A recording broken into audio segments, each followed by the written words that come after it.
বিপদসীমার উপর দিয়ে বইছে যমুনা নদীর পানি। সিরাজগঞ্জে গেল ১০ দিন ধরে পানিবন্দী ৩৪টি ইউনিয়নের অর্ধলক্ষাধিক মানুষ। ডুবে আছে রাস্তাঘাট, বন্ধ অর্ধশতাধিক শিক্ষা প্রতিষ্ঠান। তলিয়ে গেছে ৬,৫০০ হেক্টর জমির ফসল।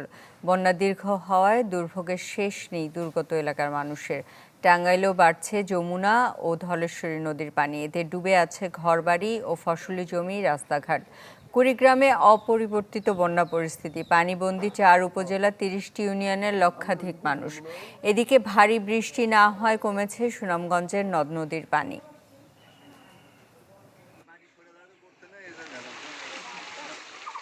ঘরের ভিতরে কে মাজা বানি, কে আটু বানি, কে গোছা বানি, সব মানুষ বিরক্ত হয়ে গেছে।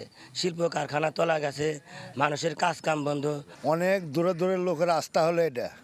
এখন ব্রিজটা ভাঙা গেছে, নৌকা পাওয়া যায় না ঠিক মতো, এসে বসে থাকার আগে কতগুলো মহিলা মানুষের কষ্ট।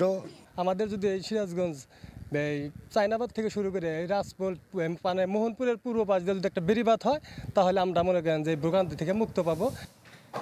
নগদের কাছে সব গ্রাহকই প্রিয়, তাই তো সারা দেশে ক্যাশ আউট চার্জ সবচেয়ে কম। আসলে সিরাজগঞ্জের সার্বিক যদি বন্যা পরিস্থিতির কথা বলি, তাহলে আজকে ভোর থেকে কিন্তু সিরাজগঞ্জ পয়েন্টে যমুনা নদীর পানি কমতে শুরু করেছে। গত ১২ ঘন্টায় কিন্তু সিরাজগঞ্জ পয়েন্টে যমুনা নদীর পানি কমেছে ১০ সেন্টিমিটার। তবে এখনও কিন্তু বিপদ সীমার উপর দিয়েই যমুনা নদীর পানি প্রবাহিত হচ্ছে, যে কারণে যে জেলার ৫ উপজেলার যে ৩৪টি ইউনিয়ন বন্যা কবলিত হয়ে পড়েছিল, অনেক স্থানে কিন্তু এখনও ঘরবাড়িতে, রাস্তাঘাটে পানি রয়েছে, যে কারণে মানুষের দুর্ভোগ কিন্তু আসলে এখনো কমেনি। কারণ এবছর বন্যাটিকে আসলে দীর্ঘস্থায়ী হওয়ার কারণে মানুষের দুর্ভোগ কিন্তু অনেকটাই বেড়েছে এবং ঘরবাড়ি তলিয়ে থাকার পাশাপাশি অনেক শিক্ষা প্রতিষ্ঠানও কিন্তু ডুবে রয়েছে, যে কারণে আসলে শিক্ষা কার্যক্রম সেটি ব্যাহত হচ্ছে। কারণ যারা শিক্ষার্থী তারা কিন্তু বিদ্যালয়ে তারা আসতে পারছে না, যে কারণে শিক্ষা কার্যক্রম বন্ধ রয়েছে।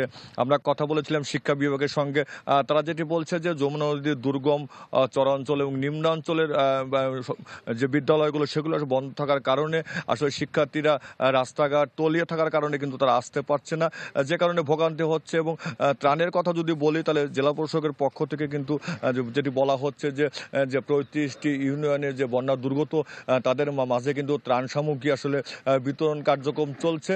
তবে আসলে বিশুদ্ধ খাবার পানির কিন্তু একটি সংকট রয়েছে এবং আরও পর্যাপ্ত ত্রাণের কথা কিন্তু বন্যা কবলিত মানুষরা দাবি করছে। সুস্মিতা। হীরক, আপনাকে ধন্যবাদ। সিরাজগঞ্জের বন্যা পরিস্থিতি জানাচ্ছিলেন হীরক গুণ।